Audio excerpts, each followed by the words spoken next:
दोस्तों, कभी आपने अपने सबसे अजीब सपने में भी यह सोचा है कि जिस राजस्थान को हम आज तक सिर्फ रेत, धूप और प्यास से जोड़ते आए हैं, वही राजस्थान एक दिन समुद्र से जुड़ जाएगा।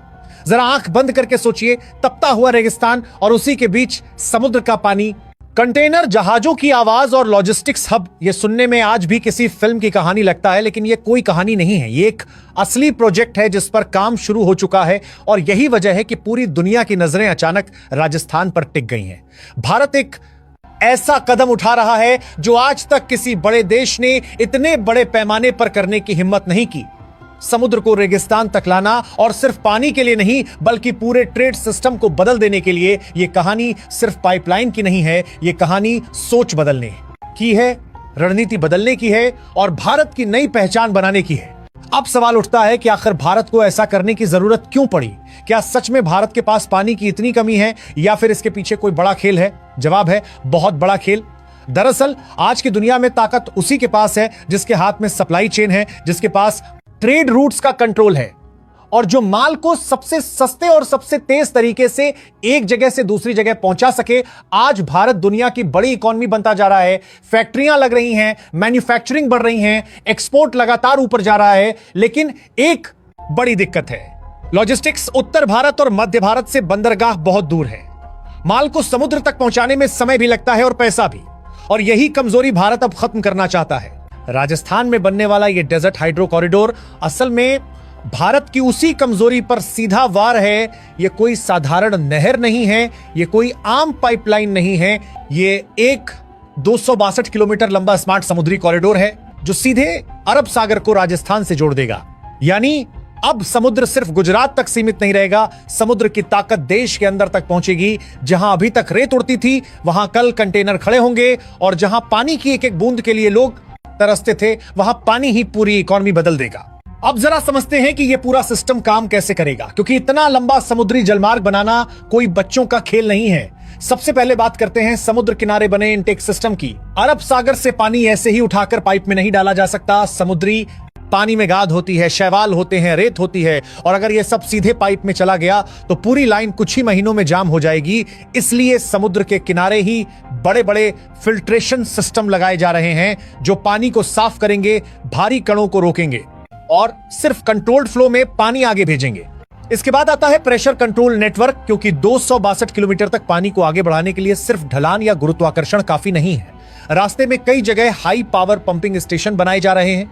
ये पंप लगातार पानी को धक्का देते रहेंगे ताकि कहीं भी फ्लो धीमा ना पड़े, और अगर किसी सेक्शन में दबाव ज्यादा या कम होता है तो सिस्टम उसी वक्त खुद को एडजस्ट कर ले। लेकिन यहां सबसे बड़ी समस्या आती है गर्मी की। राजस्थान में तापमान कई बार 50 डिग्री तक चला जाता है और रात में काफी नीचे गिर जाता है। इतनी ज्यादा गर्मी और ठंड का फर्क आम पाइपलाइन झेल ही नहीं सकती। इसलिए यहां भारत ने मल्टी लेयर पाइपिंग सिस्टम अपनाया है। यह पाइप अंदर से हाई डेंसिटी मटेरियल का है, बीच में इंसुलेशन लेयर है और ऊपर से खास हीट रिफ्लेक्टिंग कोटिंग दी गई है ताकि धूप की गर्मी सीधे पानी तक न पहुंचे। इसके अलावा कई हिस्सों में पाइप को जमीन के अंदर दबाया जाएगा ताकि तापमान का असर और कम हो जाए। अब आते हैं इस पूरे प्रोजेक्ट के सबसे स्मार्ट हिस्से पर, सेंसर नेटवर्क। पूरे 262 किलोमीटर के कॉरिडोर में हजारों स्मार्ट सेंसर लगाए जा रहे हैं। ये सेंसर सिर्फ पानी के बहाव को नहीं देखते बल्कि तापमान, दबाव और पाइप के अंदर होने वाली हल्की सी हलचल को भी पकड़ लेते हैं। अगर कहीं नमक जमना शुरू हुआ तो सिस्टम को उसी समय पता चल जाता है। आमतौर पर पाइपलाइन में नमक तब नजर आता है जब काफी नुकसान हो चुका होता है, लेकिन यहां माइक्रो लेवल पर नमक जमने की शुरुआत पकड़ ली जाती है और जैसे ही अलर्ट जाता है ऑटोमेटिक क्लीनिंग सिस्टम चालू हो जाता है। अंदर से खास वाटर जेट्स पाइप को साफ कर देते हैं बिना किसी इंसान को भेजे। ये पूरा सिस्टम पूरी तरह डिजिटल होगा। एक कंट्रोल सेंटर से पूरे रेगिस्तान के बीच गुजर रहे इस जलमार्ग को लाइव मॉनिटर किया जा सकेगा। अगर कहीं दबाव कम हुआ, तापमान ज्यादा हुआ या फ्लो में गड़बड़ी आई तो उसी वक्त सुधार कर लिया जाएगा। यानी ये पाइपलाइन खुद सोचने, समझने और फैसला लेने वाली बनेगी। एक और बड़ी चुनौती थी पानी का उड़ जाना, यानी वाष्प बनना। रेगिस्तान में समुद्री पानी बहुत जल्दी गर्म हो सकता है और अगर पानी ज्यादा गर्म हुआ तो वो वाष्प बनने लगेगा और पाइपलाइन के अंदर दबाव बढ़ जाएगा। इसलिए पाइप पर हीट रिफ्लेक्टिंग कोटिंग के साथ साथ कई हिस्सों में ऊपर से शैडो स्ट्रक्चर भी बनाए जा रहे हैं ताकि सीधी धूप पाइप पर ना पड़े। यह तकनीक पहले गुजरात के कच्छ इलाके में छोटे स्तर पर टेस्ट की गई थी और उसके रिजल्ट काफी अच्छे आए थे।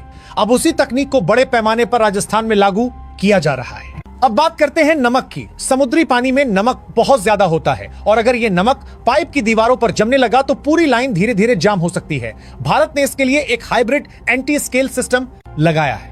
यह सिस्टम नमक को पाइप की दीवारों पर जमने नहीं देता और पानी के अंदर नमक का संतुलन बनाए रखता है। कुछ इसी तरह की तकनीक यूएई ने अपने डिसैलिनेशन प्लांट्स में 2023 के बाद इस्तेमाल करनी शुरू की थी, लेकिन भारत ने इसमें एआई बेस्ड ऑटोमेशन जोड़ दिया है जिससे सिस्टम खुद तय करता है कि कहां कितना कंट्रोल करना है। अब यहां एक जरूरी तुलना समझनी होगी।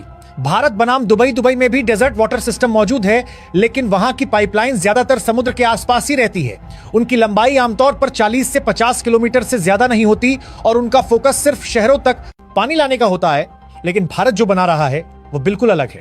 ये सिर्फ पानी लाने का सिस्टम नहीं है, ये एक लैंड टू सी कॉरिडोर है। भारत का ये मॉडल 3 लेयर में काम करेगा, कहीं भूमिगत, कहीं सतह पर और कहीं एलिवेटेड स्ट्रक्चर पर। यह कॉम्बिनेशन अभी तक दुनिया में बड़े पैमाने पर कहीं नहीं अपनाया गया। सबसे बड़ा फर्क यही है कि भारत का यह कॉरिडोर सिर्फ शहरों के लिए नहीं है, बल्कि industrial zone, inland port, logistics hub और डिफेंस सप्लाई को साथ जोड़ता है। यानी एक ही सिस्टम से कई काम होंगे और यही बात इसे दुनिया से अलग बनाती है। अब सवाल यह है कि इतना जटिल सिस्टम बनाकर भारत हासिल क्या करना चाहता है? जवाब सीधा है, लॉजिस्टिक्स रिवॉल्यूशन। आज उत्तर भारत की फैक्ट्रियों को एक्सपोर्ट के लिए गुजरात या महाराष्ट्र के पोर्ट्स पर निर्भर रहना पड़ता है। वहां तक माल पहुंचाने में समय भी लगता है और खर्च भी। लेकिन राजस्थान में लैंड पोर्ट खड़ा होते ही यह पूरा खेल बदल जाएगा। Container train, warehouse, shipment centre, सब कुछ एक ही जगह होगा और एक्सपोर्ट सीधे रेगिस्तान से शुरू हो सकेगा। इससे न सिर्फ समय बचेगा बल्कि लागत भी कम होगी। अनुमान है कि ट्रांसपोर्ट का खर्च 25 से 35% तक घट सकता है। और यही वजह है कि दुनिया की बड़ी ताकतें इस प्रोजेक्ट को बहुत ध्यान से देख रही हैं, क्योंकि यह सिर्फ इंजीनियरिंग का खेल नहीं है, यह ग्लोबल ट्रेड मैप बदलने वाली चाल है। अब यहां से कहानी और दिलचस्प हो जाती है, क्योंकि जैसे ही यह प्रोजेक्ट आगे बढ़ता है, दुनिया की राजनीति इसमें एंट्री ले लेती है। सबसे पहले बात चीन की।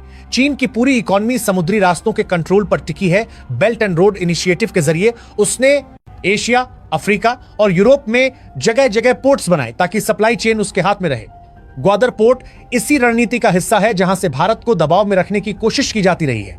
लेकिन राजस्थान का यह इनलैंड पोर्ट चीन की पूरी रणनीति में बड़ा छेद कर देता है। अगर भारत अपने अंदरूनी राज्य को सीधे समुद्र से जोड़ लेता है तो उसे किसी तीसरे देश के रास्ते पर निर्भर रहने की जरूरत ही नहीं रहती, ना पाकिस्तान पर, ना चीन की। लॉजिस्टिक लाइन पर इसका सीधा मतलब है भारत की एक्सपोर्ट ताकत बढ़ेगी और चीन के दबदबे को चुनौती मिलेगी। और यही वजह है कि चीन इस प्रोजेक्ट को बहुत ध्यान से देख रहा है।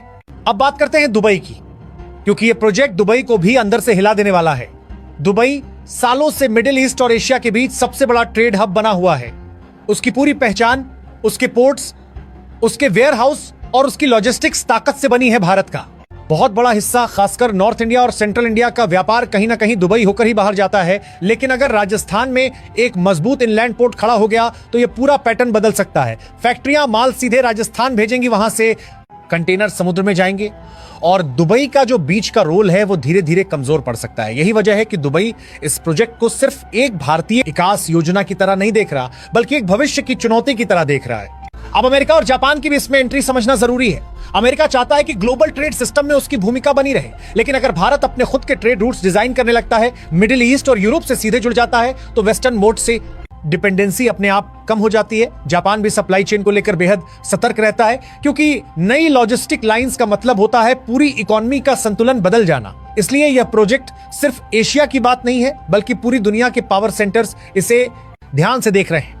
अब जरा भारत के अंदर की तस्वीर को गहराई से समझते हैं। इस प्रोजेक्ट का सबसे बड़ा असर उत्तर और मध्य भारत पर पड़ेगा। आज इन इलाकों की फैक्ट्रियों को एक्सपोर्ट के लिए हजारों किलोमीटर दूर बंदरगाहों तक माल भेजना पड़ता है। रोड, रेल और कई बार मल्टी मोडा ट्रांसपोर्ट का इस्तेमाल करना पड़ता है, जिससे समय भी बढ़ता है और लागत भी। लेकिन राजस्थान इनलैंड पोर्ट बनने के बाद यह दूरी अचानक छोटी हो जाएगी, जिससे इंडस्ट्रीज को बड़ा फायदा होगा। नए वेयरहाउस बनेंगे, नई फैक्ट्रियां लगेंगी और पूरा एक इकोसिस्टम खड़ा होगा।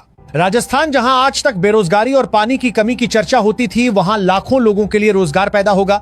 लॉजिस्टिक्स से जुड़े sector, transport, storage, maintenance, technical support और सिक्योरिटी, हर लेयर पर नौकरियां पैदा होंगी। और यही वजह है कि इस प्रोजेक्ट को सिर्फ पानी का प्रोजेक्ट कहना, इसकी ताकत को कम करके आंकना होगा। अब बात करते हैं डिफेंस और नेशनल सिक्योरिटी की, जो इस पूरी कहानी का सबसे कम बोला जाने वाला लेकिन सबसे मजबूत हिस्सा है। अगर भारत के पास देश के अंदर एक ऐसा लॉजिस्टिक हब होता है जो सीधे समुद्र से जुड़ा हो, तो सेना को सप्लाई पहुंचाना कहीं ज्यादा तेज और सुरक्षित हो जाता है।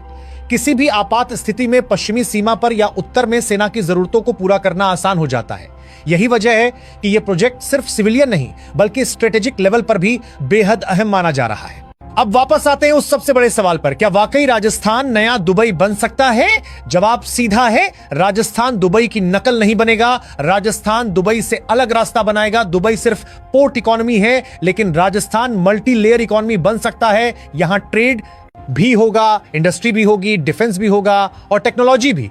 सबसे बड़ी बात यह कि राजस्थान के पास अब वो चीज होने जा रही है जो कभी उसकी सबसे बड़ी कमजोरी मानी जाती थी, समुद्र और पानी तक पहुंच। जिस राज्य को कभी सूखा, प्यास और पलायन के लिए जाना जाता था, वही राज्य अब भारत की आर्थिक रीढ़ बनने की तरफ बढ़ रहा है। यह सिर्फ एक प्रोजेक्ट नहीं है, यह सोच का बदलाव है, यह मानसिकता का बदलाव है। भारत अब इंतजार नहीं कर रहा, भारत अब दूसरों के बनाए रास्तों पर चलने के बजाय अपने रास्ते खुद बना रहा है। हो सकता है आज कई लोग इस बात पर यकीन न करें, हो सकता है कई लोग इसे सपना कहें या अतिशयोक्ति कहें, लेकिन जब कभी राजस्थान के बीचों बीच कंटेनर यार्ड दिखाई देंगे, जब ट्रेनें रेगिस्तान से सीधे समुद्र की तरफ दौड़ेंगी, तब दुनिया को समझ आएगा कि यह कोई इमोशनल कहानी नहीं थी बल्कि एक ठोस स्ट्रेटेजिक फैसला था। आज दुनिया का ट्रेड मैप बदल रहा है, सप्लाई चेन टूट रही है, नए रास्ते खोजे जा रहे हैं और भारत इस मौके को हाथ से जाने नहीं देना चाहता। राजस्थान का यह डेजर्ट हाइड्रो कॉरिडोर भारत की उसी नई सोच का प्रतीक है, जहां देश सिर्फ रिएक्ट नहीं करता बल्कि प्लान करता है। आने वाले सालों में यह प्रोजेक्ट बड़े बड़े थिंक टैंक्स, यूनिवर्सिटी और स्ट्रेटेजिक फोरम में पढ़ाया जाएगा। लोग समझने की कोशिश करेंगे कि भारत ने कैसे रेगिस्तान को अपनी ताकत बना लिया और यह सब पानी से शुरू हुआ। अब सवाल आपसे है, क्या आप चाहते हैं कि भारत अपनी शर्तों पर दुनिया से व्यापार करे? क्या आप चाहते हैं कि भारत किसी और के रास्तों पर निर्भर न रहे? क्या आप चाहते हैं कि भारत का रेगिस्तान उसकी कमजोरी नहीं बल्कि उसकी सब